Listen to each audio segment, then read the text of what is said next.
Preciosos irmãos, amados ouvintes, amigos que estão aí nos ouvindo nessa hora, vamos para mais um programa Semente de Vida e vamos desfrutar dessas bênçãos que Deus tem derramado através desses testemunhos maravilhosos, desses homens, mulheres que estiveram ali e hoje são testemunhas ocular do que nós estamos vos transmitindo.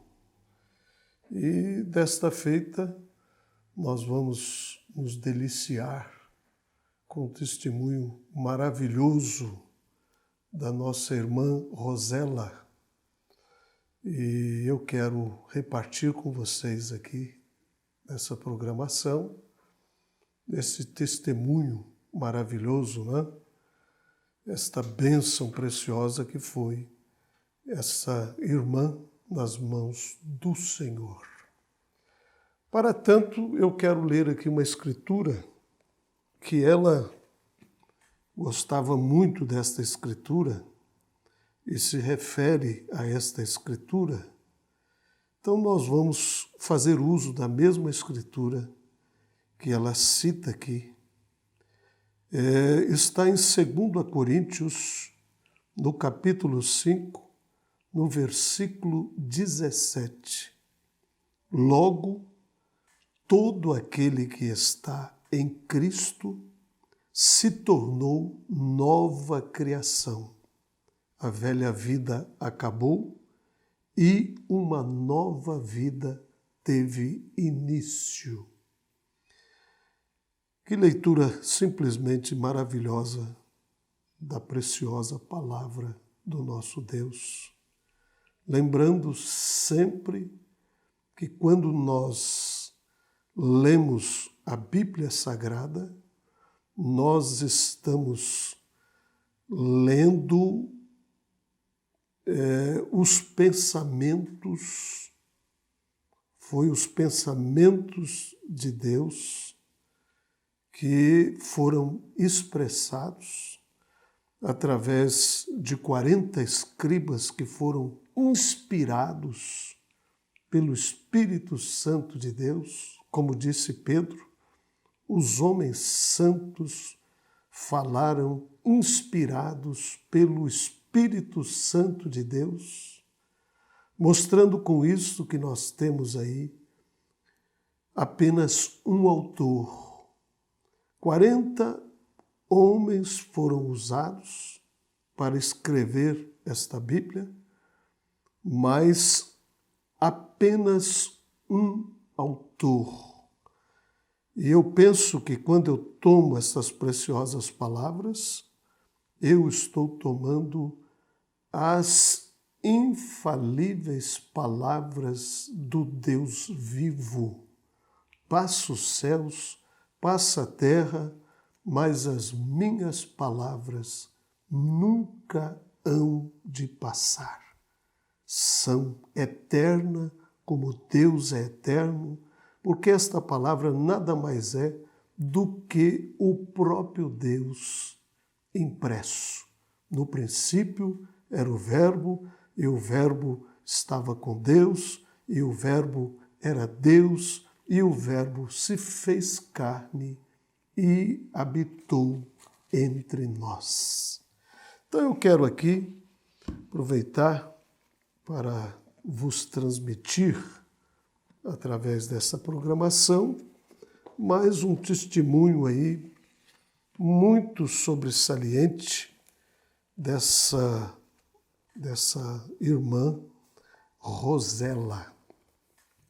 Ela diz assim: depois que eu concluí o ensino médio, eu arrumei um emprego em um escritório e comecei a sair com as outras garotas depois do trabalho e logo eu entrei na rotina de consumir algumas bebidas, assim como elas faziam.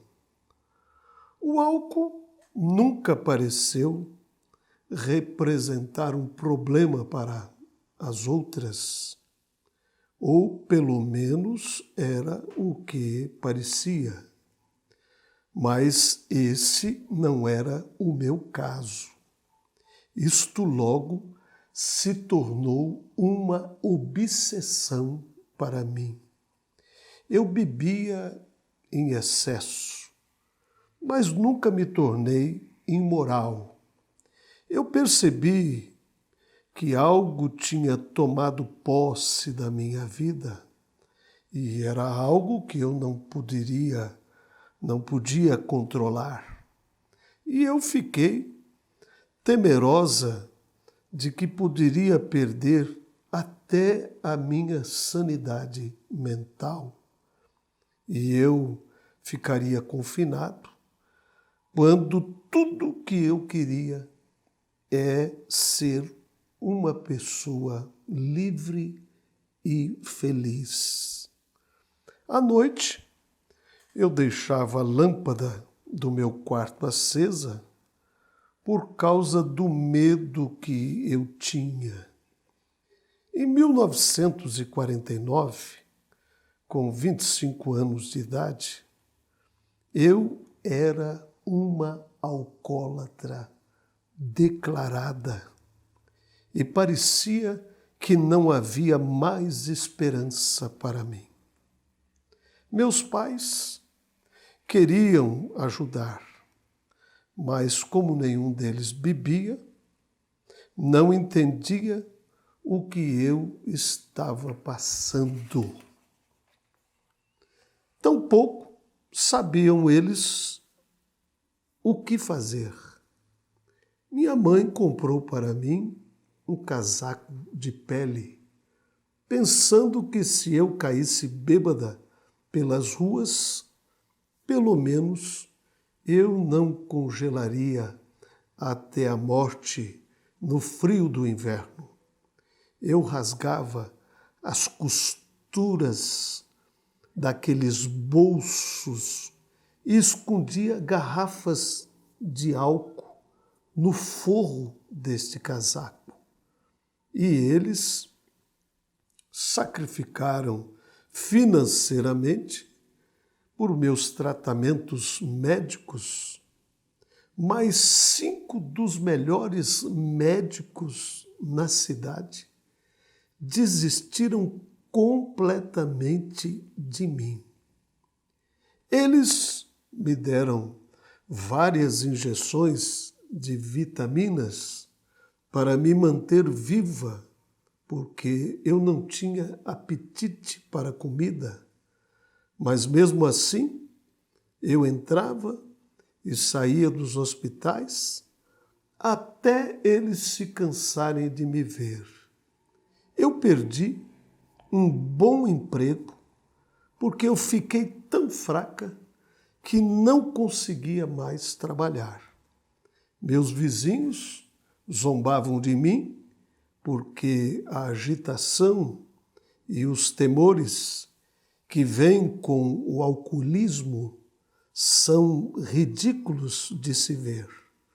Uma vez que eu entrei na frente de um carro e ele vinha correndo numa velocidade de 130 quilômetros por hora e eu estava tão desesperado que eu queria me ver livre daquela situação em que eu me encontrava. Eu estava com isso buscando um alívio, mas esse carro passou muito perto de mim e em minha mente eu ainda posso ouvir aquele cantar daqueles pneus, daquele carro derrapando ao meu derredor. Apesar de tudo isso, minha mãe nunca desistiu de mim. Oh, meus preciosos, o que é uma mãe? Que riqueza preciosa Deus nos concedeu. É por isso que a Bíblia nos diz que um filho que desrespeita a sua mãe, desrespeita ao seu pai, até hoje em Israel, um filho que não respeita o pai, não respeita a mãe, eles são levados à morte, né? Mas a Bíblia diz, aliás, é o único mandamento com promessa na Bíblia Sagrada: honra o teu pai, honra a tua mãe, para que te vá bem por sobre a face da terra e para que os seus dias sejam prolongados. Então eu penso que uma mãe é um tesouro, uma riqueza que Deus nos concedeu e que nós devemos verdadeiramente valorizar. Então a minha mãe nunca desistiu de mim. O meu pai disse a ela que eu nunca poderia mudar, mas ela disse, talvez ela não possa mudar por si mesma, mas Deus é capaz de mudá-la. Quando eu estava na minha pior condição, a minha mãe me viu em uma visão com a minha Bíblia na minha frente. Ela cria que foi Deus que lhe deu essa visão e ela agarrou-se nisto ao invés de acreditar no que os médicos diziam. Ela orava não só para que Deus me curasse e me salvasse, mas para que Ele me usasse depois que eu fosse salva. Que fé é esta, meus preciosos ouvintes? Que fé é essa? Que fé tremenda desta mãe! Eu entrei para os Alcoólicos Anônimos e eu consegui permanecer sóbria durante 9 meses. Todos os dias eu me ajoelhava ao lado da minha cama e orava. Deus, mantenha-me sóbrio hoje. E eu fiquei sóbria, mas eu não estava livre. Aquele terrível desejo ainda estava lá. Um desejo que mesmo os alcoólicos anônimos reconhecem que ficará arraigado em você pelo resto da sua vida. Só Cristo pode curar um alcoólatra.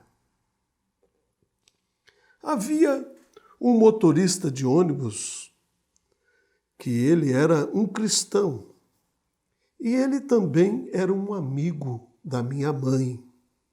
Ele era conhecido por não deixar você sair do ônibus até que ele conversasse bastante com você, e então eu sempre evitava de entrar em seu ônibus. Um dia eu peguei o seu ônibus, depois do trabalho, e ele me disse, Rosela, não deixe de dizer para sua mãe que há um homem de Deus lá em Raymond, Indiana. Não se esqueça. 2 noites mais tarde, eu estava diante do irmão Brana na plataforma e, através dos seus olhos proféticos, ele me viu coberta de escuridão e disse, você é um alcoólatra. Ele me disse. E eu confirmei, sim, Senhor. E ele pediu para a audiência inclinar a cabeça, colocou a mão em minha cabeça e repreendeu o demônio de alcoolismo da minha vida no nome do Senhor Jesus Cristo. e instantaneamente eu fiquei livre. Instantaneamente eu fiquei livre. Ou seja, se você não crê em milagre, eis aí o testemunho de um milagre. Nós não estamos nem falando de cura divina, porque nós estamos vendo aqui que na imediata hora em que ela recebeu esta imposição de mãos com esta oração, ela foi instantaneamente livre. Livre pela primeira vez em toda a minha vida. Foi bem desse jeito. Isto foi maravilhoso. Só alguém que tem passado pelo que ela passou é que pode verdadeiramente saber o quanto que isto significa verdadeiramente. Meus preciosos irmãos, amigos, ouvintes, eu sabia que eu estava curada. Eu sabia.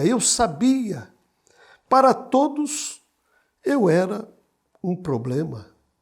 Mas, em um segundo, enquanto eu estava ali diante do homem de Deus, que tomou Deus em sua palavra, eu estava completamente liberta. Tinha acabado. Oh, glória! Isso é verdadeiramente maravilhoso poder ouvir um testemunho, tão convincente como este, e de alguém que estava ali desfrutando disso na sua própria vida. E agora está nos transmitindo, nos relatando esta grandiosa bênção. E de lembrar que este mesmo Jesus ainda é o mesmo nesta hora. Hebreus 13, 8, Jesus Cristo é o mesmo ontem, hoje e será eternamente o mesmo.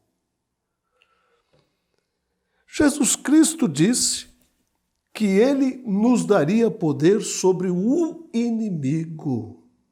Se, pois, o Filho vos libertar, verdadeiramente sereis livres. Assim que eu comecei a deixar a plataforma, uma senhora veio até a mim e disse: "Ó, querida, eu sinto muito por você."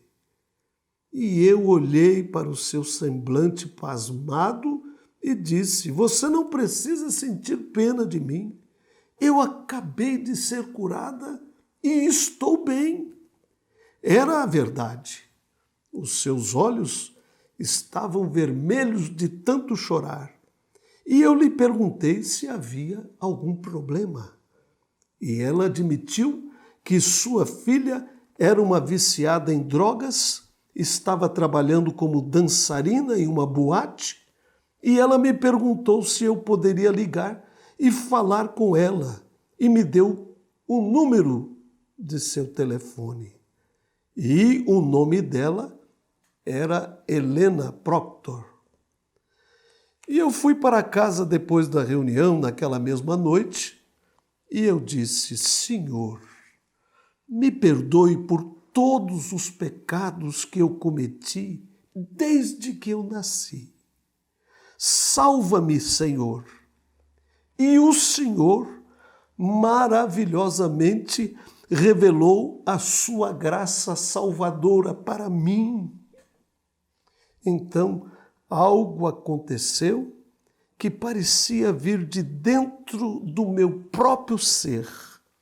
Eu senti como se o meu eu genuíno tivesse deixado e subido até o teto, e então voltou suave e entrou novamente em meu corpo mortal. E eu estava com muito medo. Eu pensei que estava morrendo. Era de verdade ali, mas ao mesmo tempo eu podia me sentir na cama também. Algum tempo depois, eu fui até o irmão Brana e lhe disse que precisava saber o que era aquilo. E ele sorriu e disse: Irmã Rosela, aquilo era a sua teofania. Então, na hora em que ela recebeu essa experiência de conversão, ela recebeu também esta experiência sobrenatural, né, de sentir o seu eu abandonando, né, o seu corpo, subindo e depois voltando numa suavidade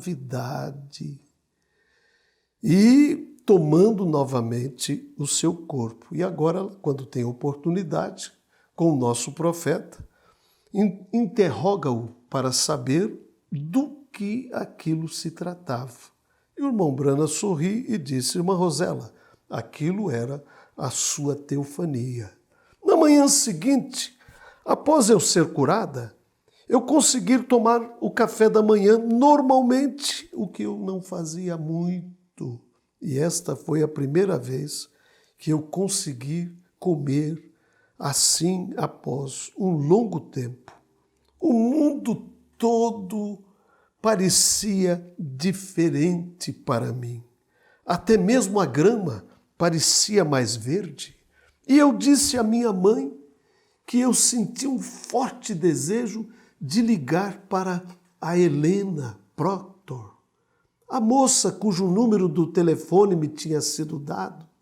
E eu conversei com ela por volta de 45 minutos e convidei-a para vir aos cultos. E eu fui à reunião naquela noite e encontrei-a, Helena, pela primeira vez.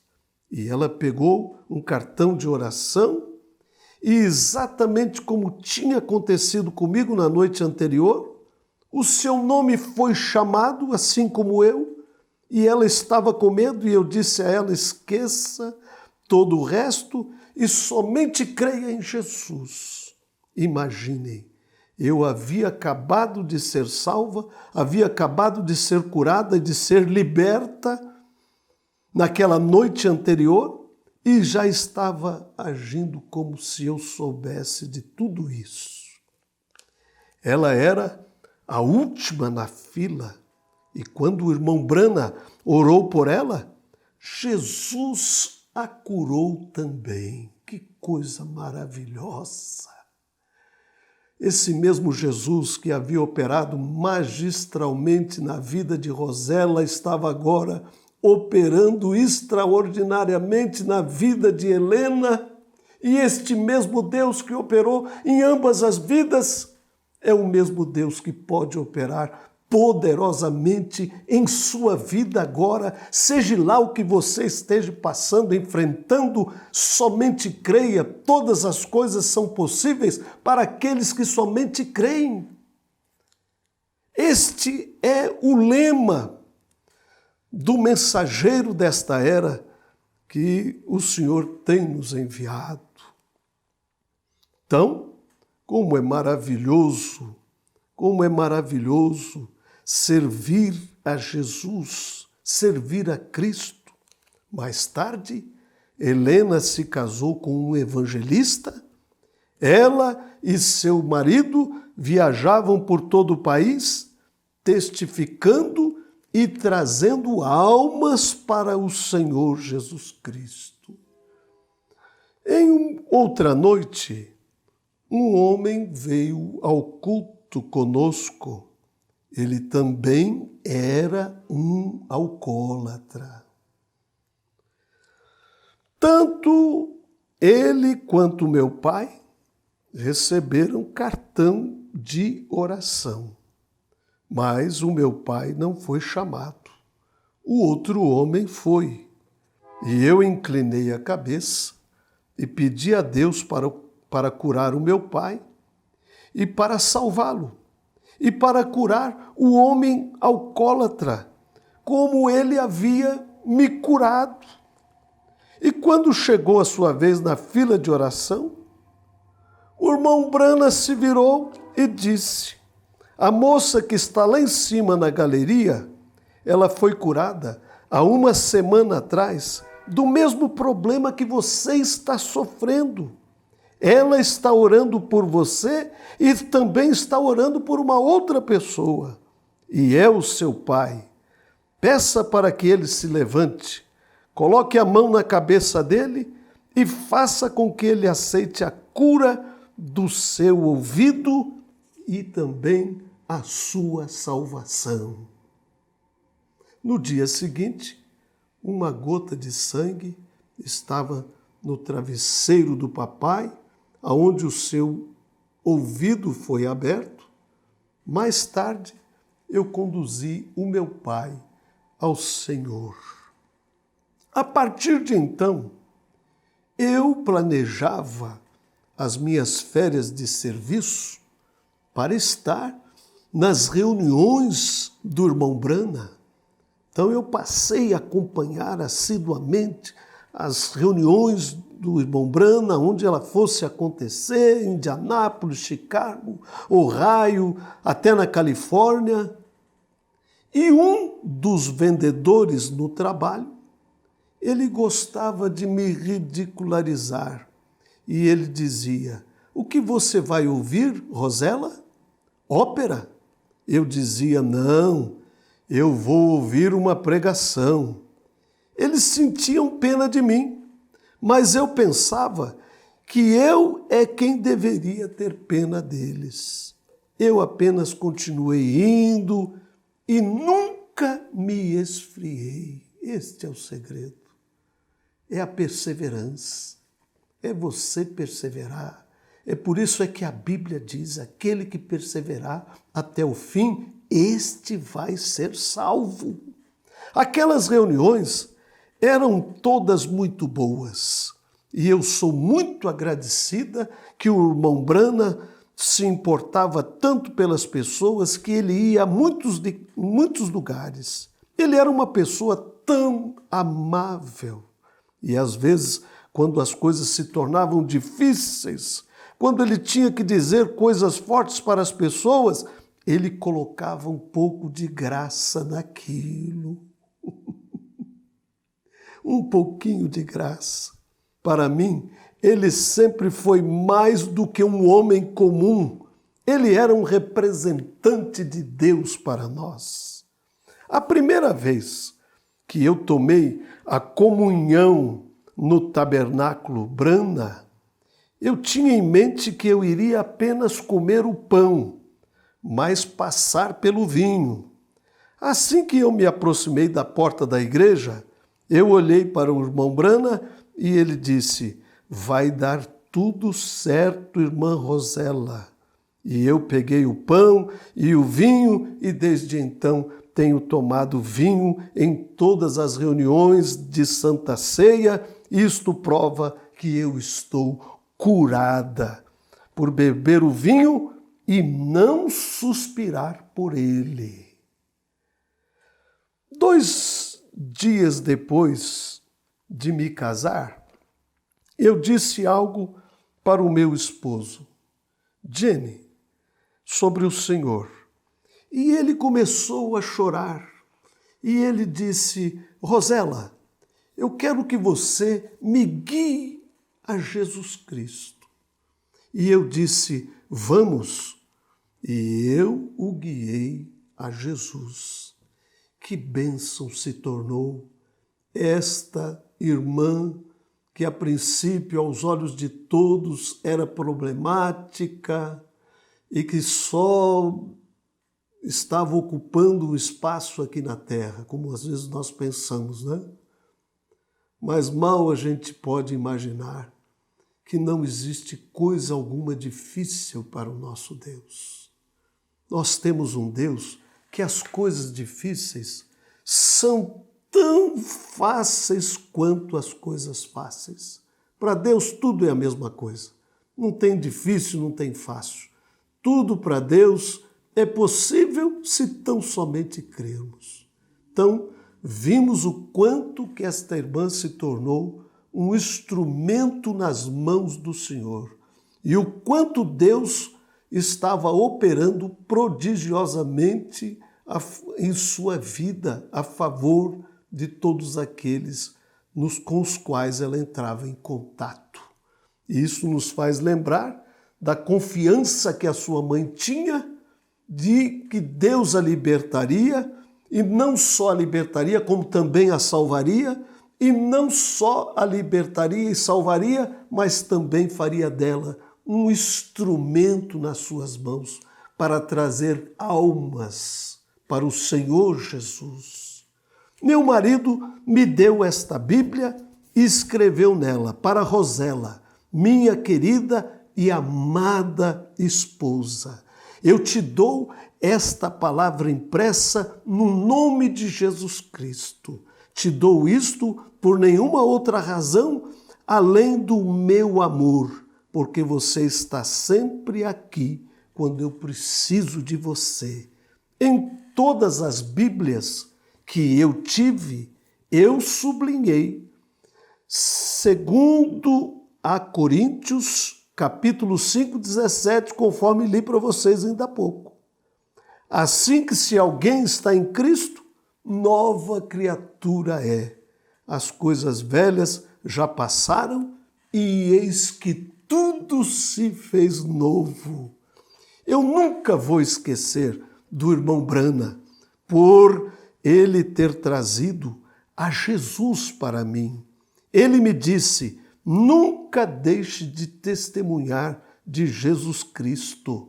E por 50 anos tenho testemunhado em cultos, nas prisões, em missões, em lugares obscuros da cidade, igrejas, hospitais, para os meus vizinhos, para as pessoas que eu encontro na rua.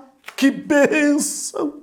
Esta irmã se tornou nas mãos de Deus.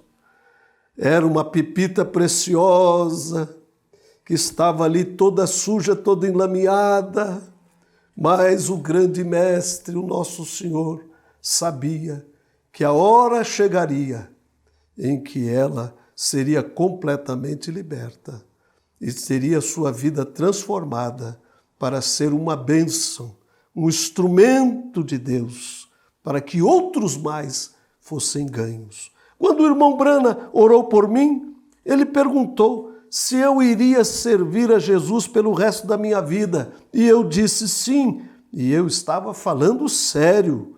Minha maior alegria tem sido sair e ganhar almas para o Senhor.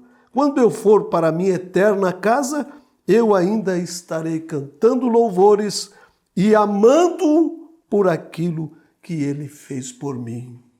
Isto é verdadeiramente gratidão por tudo que o Senhor tem feito ao seu favor, ao nosso favor. Eu penso que isto é o mínimo que nós podemos fazer, sermos um instrumento do Senhor para que outros mais se beneficiem, para que outros mais sejam alcançados, para que outros mais venham e se posicionem em Cristo Jesus, nosso Senhor. Deus abençoe a todos vocês, meus preciosos amigos, irmãos e ouvintes. Deus continue derramando de suas copiosas bênçãos em os vossos corações.